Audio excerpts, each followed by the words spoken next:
자, 성경 본문 이해부터 진행하겠습니다. 어리석은 믿음과 온전한 믿음, 어리석은 믿음과 온전한 믿음이란 제목으로 함께 은혜 나누기를 원합니다.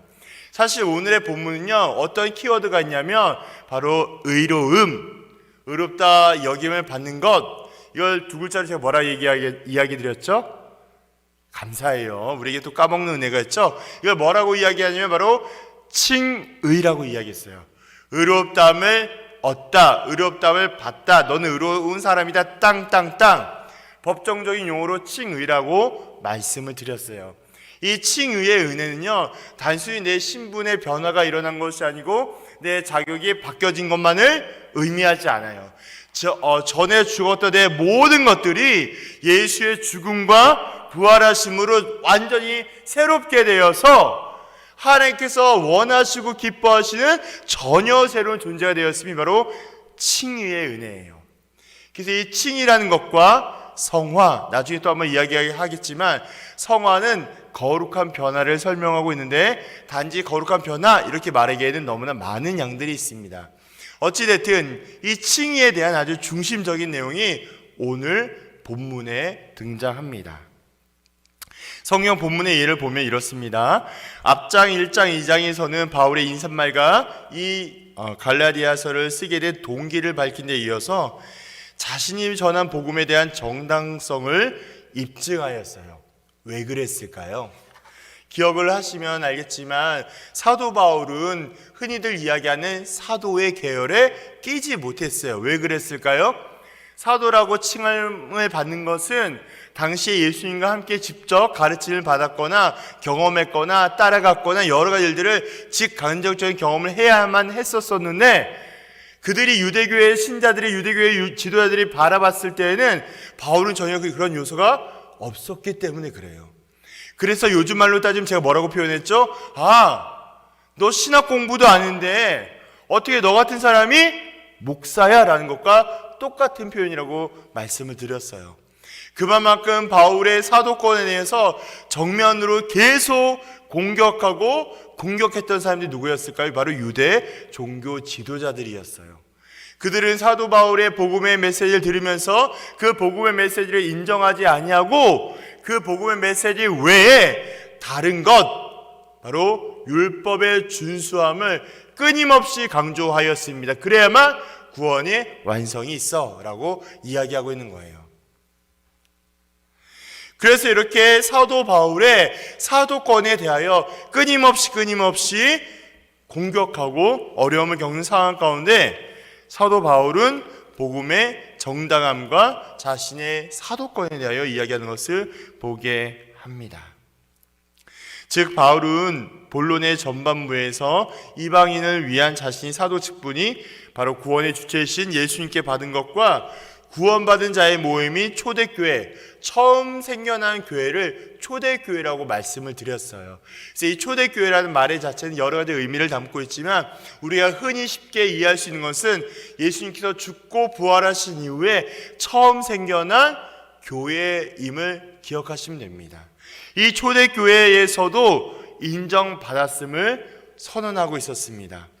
그리고 자신이 전하는 복음, 즉 믿음으로 의로움을 얻는 것에 대한 구원의 원리를 요약하고 있는 것이죠. 이것은 갈라디아서 본론 가운데 전반부인 변론 편이라고도 소개할 수 있겠습니다. 그리고 난 다음에 우리가 오늘 읽었던 갈라디아서 3장과 4장은요 교리편이라고 할 수 있어요. 사실 오늘 이 칭의에 대한 의로움에 대한 이야기는 로마서에 더욱더 자세하게 나와 있습니다. 그래서 로마서와 갈라디아서는 함께 묶어서 생각하는 성경 중에 하나라고도 소개할 수 있어요.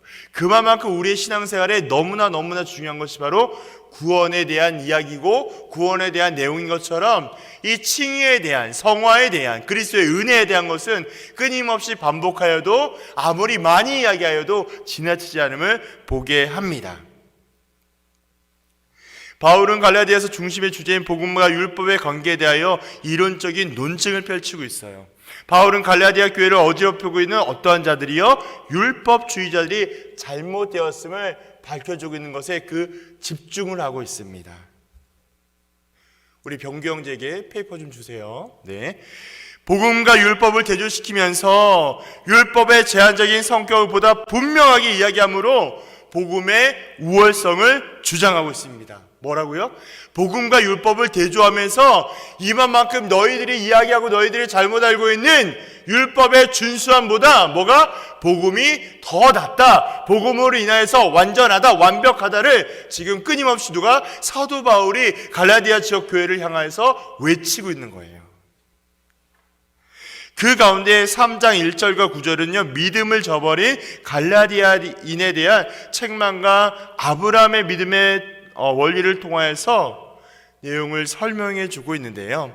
3장 10절과 4장 11절은 복음과 율법의 관계, 4장 12절과 11절부터 4장 20절은요, 갈라디아 교인들을 향한 바울의 애정과 고뇌가 담겨져 있습니다. 그래서 오늘 3장 1에서 5절을 살펴보면요, 2장 끝부분에서 밝혀진 바 구원의 원리의 기준을 삼아서 구원의 진리를 아직도 받아들이지 못하고 율법의 행위를 고집하고 있는 갈라디아인들의 어리석음에 대하여 책망하는 바울을 보게 돼요. 어디에 있을까요? 1절에 보면 나옵니다. 어리석도다 갈라디아 사람들아. 3장 1절에 보니까 바울이 그 갈라디아 지역 그 성도를 향해서 이야기하죠. 어리석도다 갈라디아 사람들아. 이것은 바울로부터 복음을 전해 들었음에도 이것을 망각하여서 율법주의자들의 꼬임에 넘어간 현실적인 상황에 떠나갈 것을 요구하고 있는 거예요. 제가 아까도 이야기했지만 이들이 주장하는 게 뭐라고요? 믿음을 부정하지 않아요. 이 유대교는 많은 종파와 많은 분파들이 있는데요, 그들의 내용 가운데 어떠한 내용들이냐면 예수를 부정하진 않아요. 그런데 예수 플러스 뭐가 더 필요해요? 예수 플러스 율법 준수가 필요해요. 그래서 이 율법 준수의 가장 상징이 뭐라고요? 할례를 요구해요. 할례를 준수하지 않고 너희가 주님 앞에 구별되지 않고 구원의 완성을 이룰 수 없다라는 것을 끊임없이 정당하며 이야기하고 있는 것이죠. 그래서 중요한 사실은 복음을 들었다고 하여서 이에 만족하며 자신을 방치하는 것이 아니라 복음의 기준을 삼아 계속 자신을 살피며 믿음으로 의롭게 된다라는 진리에 벗어나지 않도록 각별한 애씀이 필요해요. 이 문구를 보면 무엇이 생각나나요? 저는 제가 생각났어요. 다른 사람보다 제 자신이 생각이 났습니다. 왜 그럴까요? 유대인 중에 유대인, 바리새인 중에 바리새인, 남들보다 조금 더 성경을 알고 그럴듯할 것 같이 보이는데 실상의 모습과 주님 앞에서의 더러운 추악한 나약함을 여지없이 보여주고 있는 그 사람이 바로 저였기 때문에 그렇습니다. 그래서 복음을 듣고 복음을 알고 있음에도 불구하고 복음의 능력대로 살아가는 것이 아니라 복음과 멀리하며 살아가는 제 약함을 보게 되었습니다. 그래서 우리는 끊임없이 이 복음에 대하여, 말씀에 대하여 그것이 내 삶에 나타내어질 수 있도록 끊임없이 노력하고 애씀이 필요해요. 이걸 뭐라고 이야기할까요? 경건의 훈련과 노력이라고 표현합니다.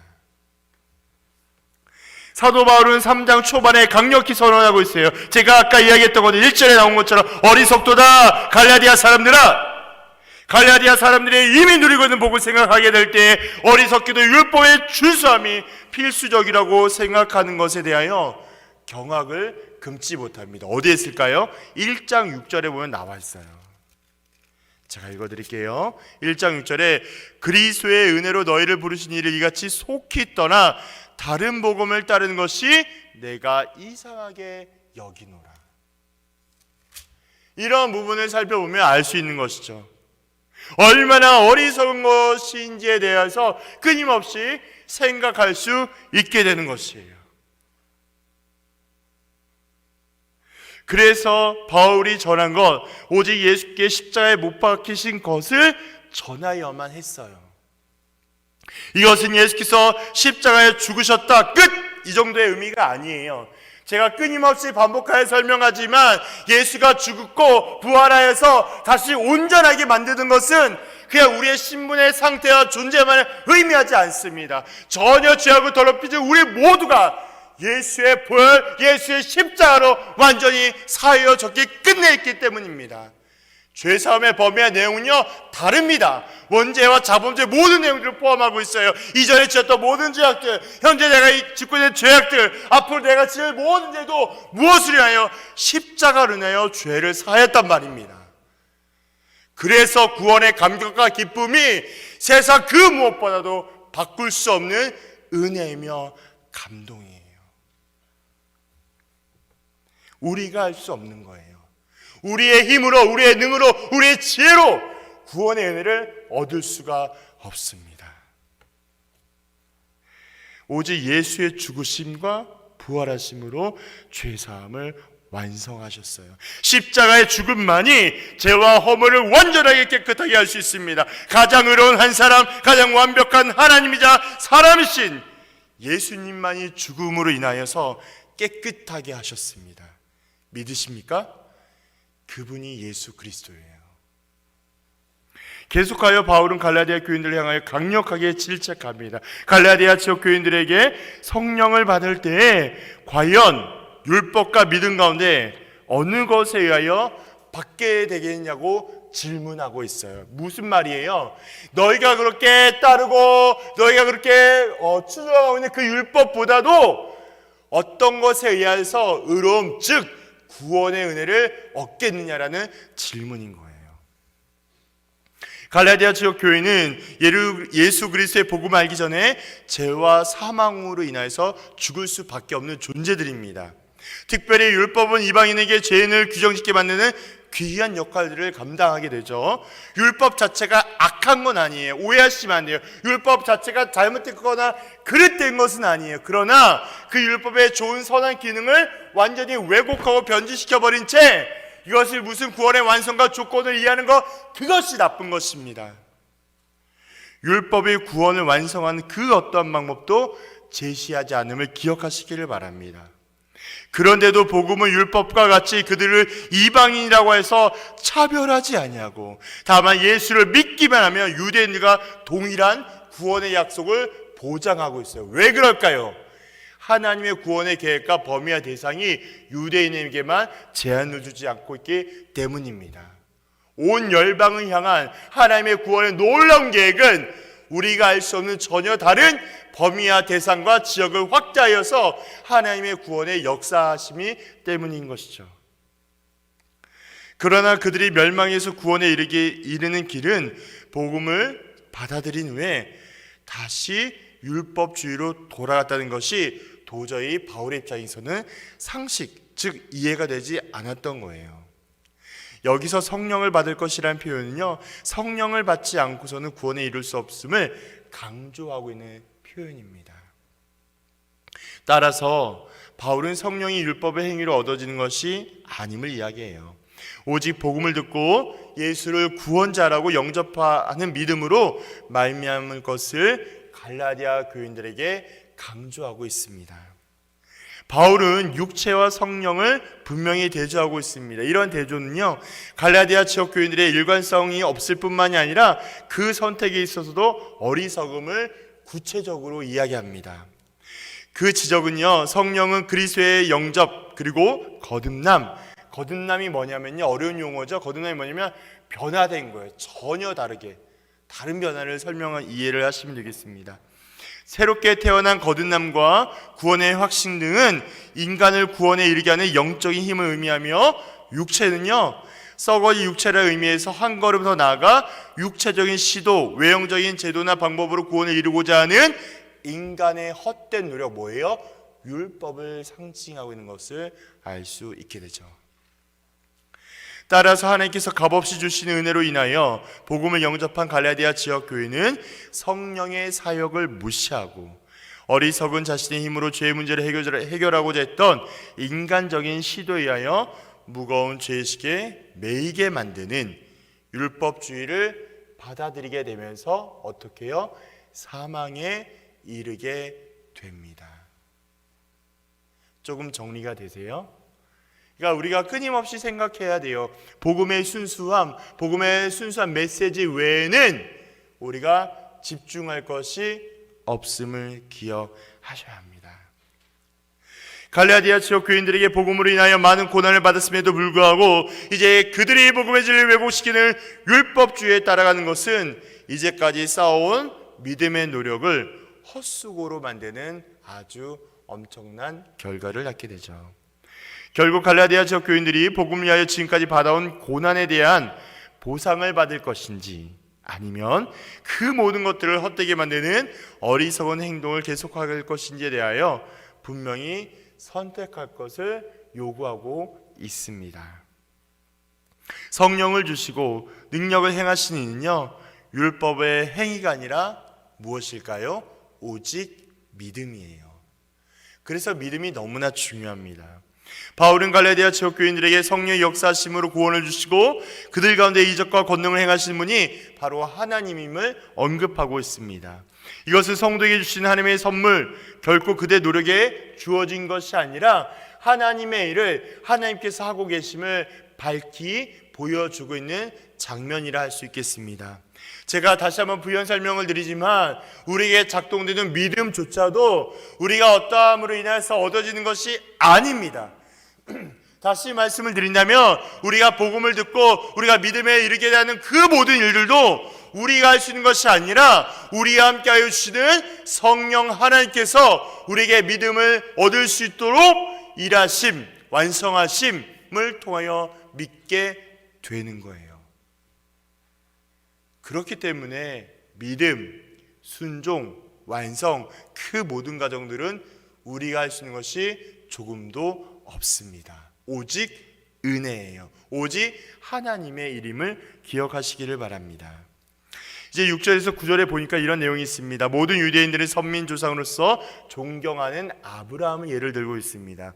아브라함을 통하여서 믿음에 이르게 된다라는, 믿음으로 의로움을 이르게 된다라는 구원의 진리가 어느 날 갑자기 주어진 것이 아니라 모세를 통하여 율법이 주어지기 이전에 살았던 아브라함에게 이미 나타났었다라는 것을 이야기하고 있습니다. 또한 사도 바울은 아브라함에게 적용되었던 믿음으로 말미암아 의로 정하심이라는 진리는 원래 유대주의적인 신자들에게 생각하는 것처럼 율법의 준수를 통하여 유대주의를 받아들인 사람들에게 뿐만이 아니라 이미 이방인에게도 적용될 것을 계시하고 있음을 8절을 통하여 분명히 밝혀주고 있어요. 그래서 율법의 준수를 통하여 구원에 이르게 한다는 주장은요, 하나님의 뜻으로 봤을 때도 그렇고 역사적인 사실로 생각해 보았을 때 진실이 아닌 허구임을 알게 합니다. 이것은 인간의 죄를 해결하기 위하여 이 땅에 스스로 십자가에 희생시킴으로 구원을 완성하신 예수에 대하여 경고와 믿음을 가질 때에 아브라함처럼 축복을 받을 수 있다라는 역사적인 측면에 대한 보증이 되기도 하죠. 그래서 우리가 기억할 것은 유대교에서 그렇게 중요하게 여기고 있는 그 율법이 실상적으로 하나님의 말씀이 주어지기 이전부터 아브라함 때부터 바로 의로움, 칭의의 은혜가 시작되었음을 성경의 말씀을 통해 우리는 보게 합니다. 그래서 이게 뭘까요? 뭘 의미해요? 하나님의 뜻으로 이루어지고 있음을 분명하게 선언하고 있는 거예요. 그래서 유대교에 의한 아브라함 이렇게 되어 있는데 1번으로 제가 나눠놨어요. 아브라함은 유대교에 있는 존경받는 인물이고요. 또 그 사상의 중요한 부분을 차지하고 있습니다. 특별히 유대교에서 아브라함에 관한 일관되게 강조된 사항이 4가지로 추리고 있는데, 아브라함은 하나님의 시험을 받는 가운데에서도 그의 신실함을 입증하였습니다. 모리아산에서 이삭을 바친 사건이 대표적이죠. 창세기 15장에 나와 있는 것처럼 아브라함의 믿음은 창세기 17장에 언급되어 있는 할례 언약과 이렇게 같이 연관되어 생각을 할 수가 있습니다. 모세의 율법은 창세기 17장에서 아브라함과 맺은 하나님의 언약을 더욱 자세하게 설명하고 있는 것이죠. 이건 좀 읽어보세요. 집에 가서. 아브라함이 주어진 약속의 상속자는 오직 아브라함의 생물학적인 혈통을 이어받아 준수하고 있는 유대 민족이에요. 그래서 유대교 신자들 이런 거 되게 중요하게 여기잖아요. 그죠? 자기 유대교적 혈통 뭐 이런 얘기를 많이 하는데요. 그런 내용들과 의미들이 다 이런 밑바탕에서 오고 있음을 보게 합니다. 이에 대하여 아브라함에 관한 바울의 주장은요, 바울은 유대주의자들의 견해를 반박하면서 아브라함의 율법을 지키는 인간의 노력에 의해서가 아니라 하나님의 약속의 믿음으로 응답하며 의로움을 얻었다라고 강조하고 있습니다. 그래서 1번에 대한 내용은 창세기 15장 6절에 언급된 아브라함의 의는 전적으로 하나님의 약속과 그 약속에 대한 믿음에 근거하고 있음을 설명해요. 2번은요, 믿음으로 옳게 된다는 원리는 제가 아까 이야기 드렸던 것처럼 모세의 율법이 주어지기 전에 이미 아브라함 때 하나님께서 아브라함에게 주셨던 약속이에요. 3번은요, 그 약속은요, 누구를 통하여? 아브라함의 진정한 영적인 씨 예수를 통해서 적용되며 완성이 됩니다. 그리고 4번은 의로움은 인간의 하나님의 구원의 약속에 대해 믿음으로 얻는 것이기 때문에 유대인들이 이방인 성도에게 율법을 강요하는 것은 잘못된 것임을 보게 합니다. 이러한 내용이 바로 그들의 선민, 조상이었던 아브라함의 의로움을 통해서 갈라디아 지역 안에 있는 율법주의자들에 대한 바울의 반박이라고 보시면 되겠습니다. 그리고 14에서 14절에 대한 내용이에요. 율법과 복음의 관계에 대해 설명한 그 서두로서 율법과 복음을 받아들이게 될 때에 발생하는 상호 비교적인 내용입니다.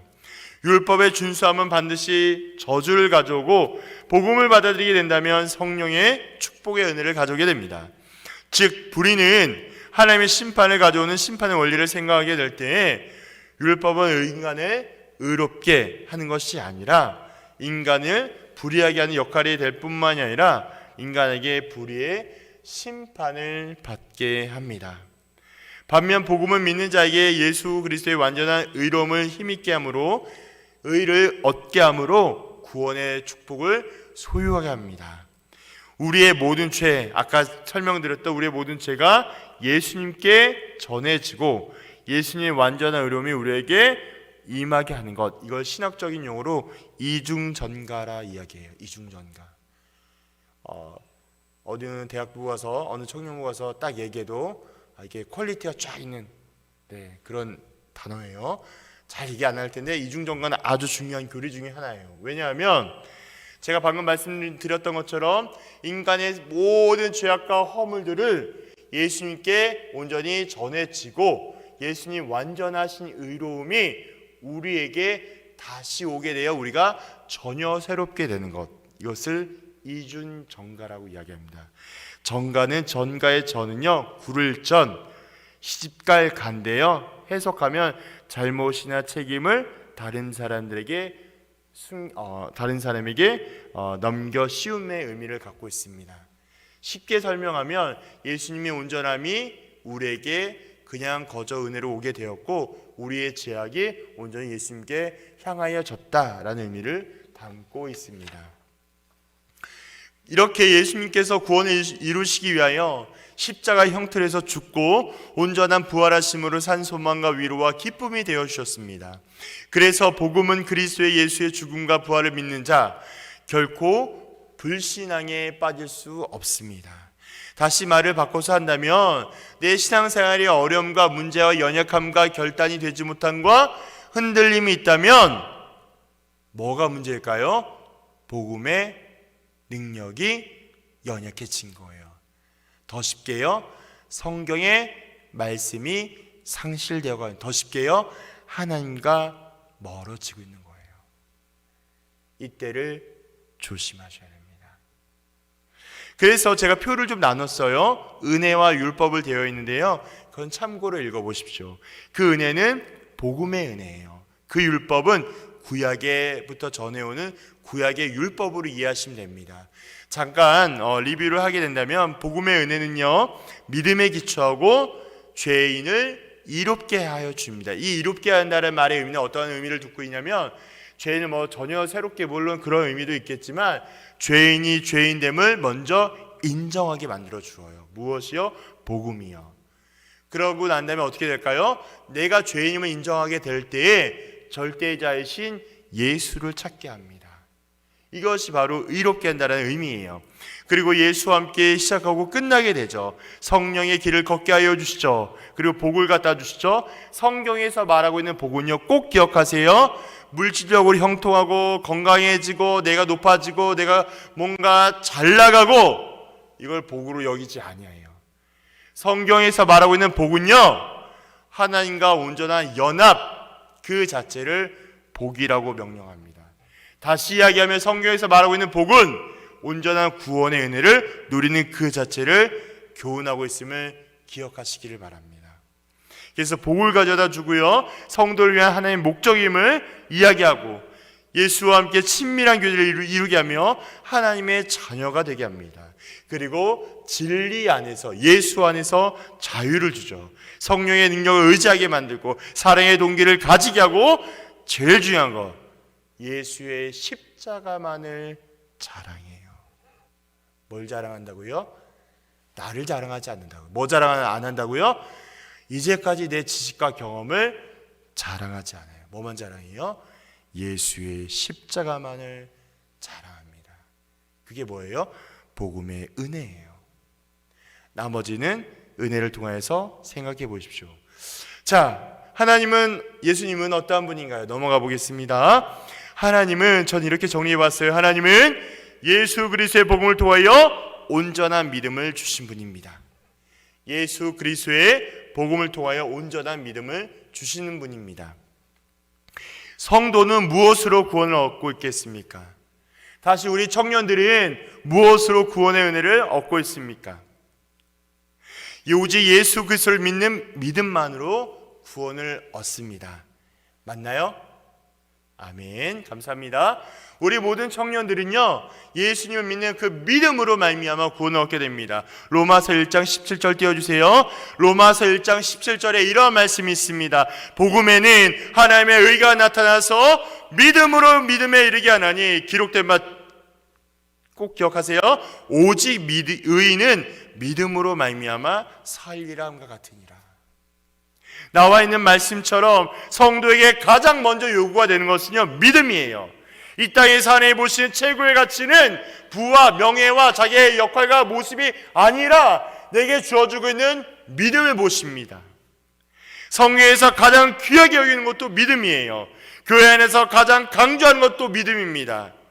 이렇게 믿음을 강조하는 이유가 뭘까요? 하나예요. 하나님께서 믿음을 귀하게 여기시기 때문이에요. 하나님은 우리가 연약하여서 아무것도 할 수 없는 존재임을 가장 잘 아세요. 우리는 스스로 복을 만들 수도 없고 구원과 영생을 얻을 수도 없습니다. 이 모든 일을 하나님께서 하시는 일, 하나님의 절대의 영역과 범위 안에 있는 일이기 때문에 우리가 할 수 있는 게 아무것도 없어요. 이런 상황에서 할 수가 있는 것, 우리가 할 수가 있는 것은 그 일을 이루시는 이, 바로 오직 하나님에 대한 믿는 것과 기대하는 것 뿐이라는 거예요.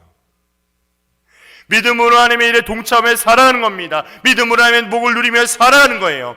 그래서 믿음이 있다라는 말은요, 믿음으로 하나님 앞에서 무엇을 이루었다는 게 아니에요. 내가 믿음이 있다, 내가 믿음이 좋다, 내가 믿음이 없다는 건 내가 무엇을 이루었다는 것이 아니라 이미 이루어진 일, 구원, 이 구원을 통해서 내가 믿음으로 누리는 거예요.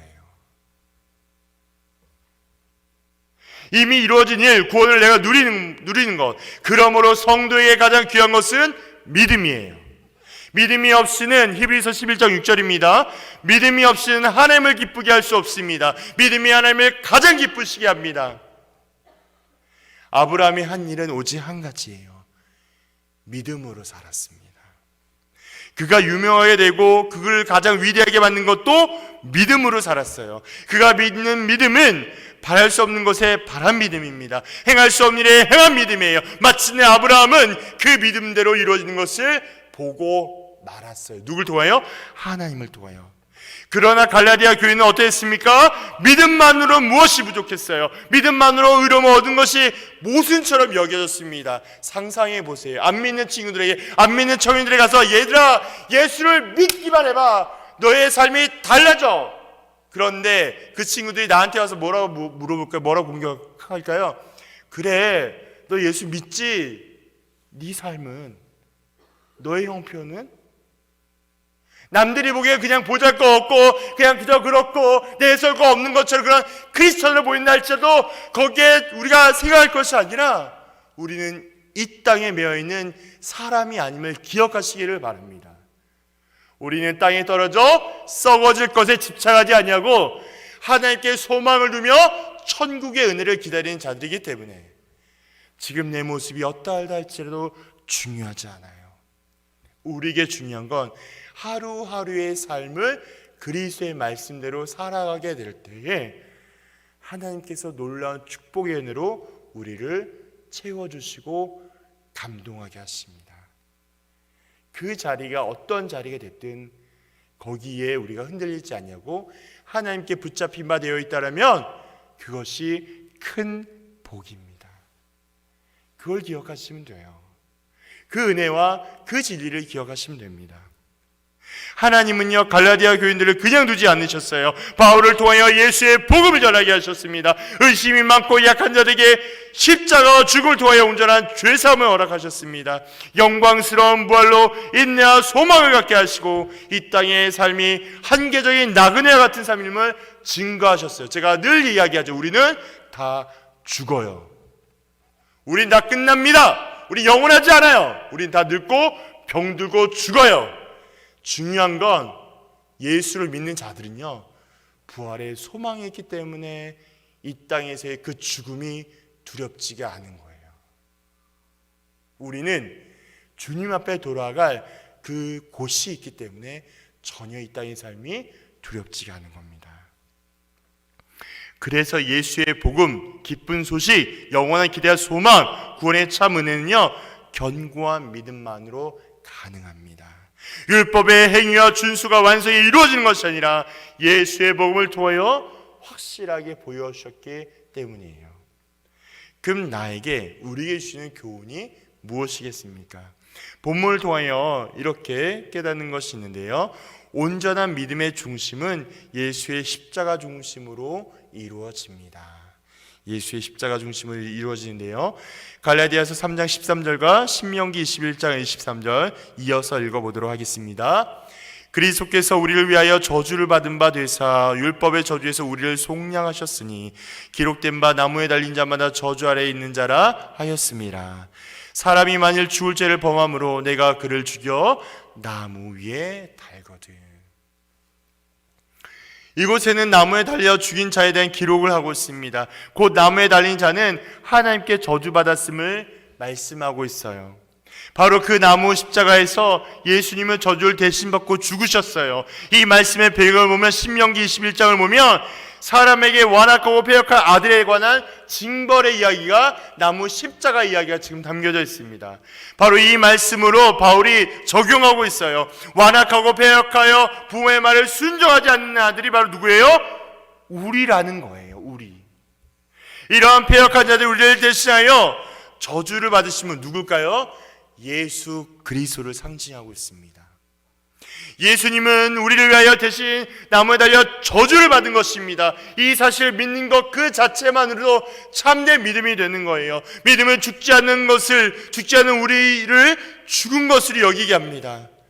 왜요? 믿음 없이 사는 것은 다 의미가 없고 죽음뿐이기 때문인 것이죠. 믿음은 살 수 없는 우리를 살게 만들어줘요. 믿음은 예수의 죽음이 나의 죽음이 되게 하고 예수님께 받은 심판을 내가 받는 심판으로 여기게 됩니다. 아무 수고와 공로와 노력 없이 오직 하나님의 은혜로 이루실 것을 믿기만 한다면 우리를 자녀 삼아 주세요. 이것이 바로 온전한 믿음이 세워진 자입니다. 예수의 십자가 중심으로 견고히 세워진 자를 의미합니다. 그래서 구원의 은혜는 어떠한 상황과 조건을 요구하지 않아요. 어떠한 필요와 만족을 이야기하지 않습니다. 철저히 하나님의 관점과 시선에서 생각해야 합니다. 왜냐하면 하나님께서 직접 인도하시고 완성하시기 때문인 것이죠. 하나님 편에서 이해하고 생각하게 될 때에 받아들일 수 있게 됩니다. 하나님의 영광과 존귀와 놀라운 구원은 오직 하나님께만 있습니다. 예수의 거룩한 죽음과 부활만이 하나님의 놀라운 구원을 이룰 수 있습니다. 이 모든 사실을 믿도록 도와주신 이는 누굴까요?